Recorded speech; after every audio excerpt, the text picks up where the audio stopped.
अस्सलाम वालेकुम everyone, this is D3 exercise 7C question number 12 हम इसका कर रहे हैं, जिसमें एक आपको स्पीड टाइम ग्राफ दिया हुआ है दोबारा से क्वेश्चन नंबर 11 की तरह।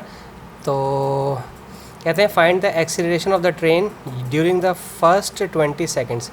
इसमें आपको एक्सीलरेशन मालूम करना है। देखें एक्सीलरेशन का फार्मूला क्या होता है। एक्सीलरेशन का फार्मूला आपके लिए बहुत आसान कर देते हैं, पहले भी बता चुके हैं, दोबारा बता देते हैं। एक्सेलेरेशन का फार्मूला होता है final velocity minus initial velocity upon time. ठीक है, सही है। देखें टाइम आपके पास कितना है, first 20 second they have already given. Final velocity 30 तक गया था। देखें स्पीड आपकी 30 तक आपकी स्पीड गई है, यहाँ 30 है, 0 से स्टार्ट हुआ है। ठीक है, तो 30 तक आपकी स्पीड गई है, 0 से स्टार्ट हुआ है, तो 30 अपॉन 20, वाओ ये 1.5 आ रहा है, 1.5 ms -2। ठीक है, ये यूनिट होती है एक्सीलरेशन की, ms-2। ठीक है, तो ये काफ़ी, ये फिज़िक्स से थोड़ा सा फिज़िक्स से रिलेटेड है। ठीक है, अच्छा अब आ जाते हैं। Given that the train decelerate का मतलब है ब्रेक लगा दिए at a rate of 0.5। Oh wow, deceleration दे दी है हमें।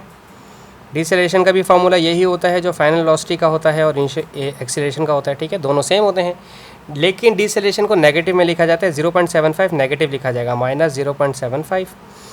और क्या पूछा गया, find the time for the whole journey. अभी जो मैं यहाँ से सिर्फ ये वाले डेटा को इस्तेमाल करूँगा, यहाँ 30 से स्टार्ट करेंगे और 0 पे लेकर आएंगे, तो हमें सिर्फ ये वाला टाइम मिलेगा यहाँ से यहाँ तक का। ठीक है, तो मैं उसमें 60 प्लस कर दूँगा तो ये पूरा आ जाएगा टाइम मेरे पास। ठीक है ना, अच्छा जी। फाइनल वेलोसिटी, ब्रेक लगने के बाद गाड़ी बिल्कुल ट्रेन 0 हो जाएगी और ये 30 मीटर पर थी तब इसने ब्रेक लगाई होगी। टाइम ही तो मुझे मालूम करना है, तो ये हो जाएगा -0.75, माइनस माइनस से कट जाएगा, टाइम यहाँ आ जाएगा और 30 डिवाइड बाई 0.75। ये मुझे भाई कैलकुलेटर करना पड़ेगा क्योंकि P2 से है ये सवाल। ऐसे P1 में भी आ सकता है ये, अच्छा आता तो नहीं है लेकिन हो सकता है आ जाए, कुछ पता नहीं। 40 ये आ गया टाइम, 40। ठीक है, ये आ गया 40 सेकंड्स। ठीक है, मैंने आपको पहले ही कहा कि 40 सेकंड्स आया, हमारे पास सिर्फ ड्यूरेशन आया था डिसेलेरेशन का, लेकिन टोटल टाइम हमारे पास क्या है, टोटल टाइम हमारे पास पीछे का 60 सेकंड्स और ये 40 सेकंड्स, तो टोटल जर्नी का सेकंड हो गया हमारे पास 100 seconds for the whole journey. छोटा सा क्वेश्चन था, 2 मिनट 3 मिनट का। आई होप सो आपको समझ आया हो। इसके बाद ग्राफ वाले आएंगे हमारे पास। अल्लाह हाफिज़।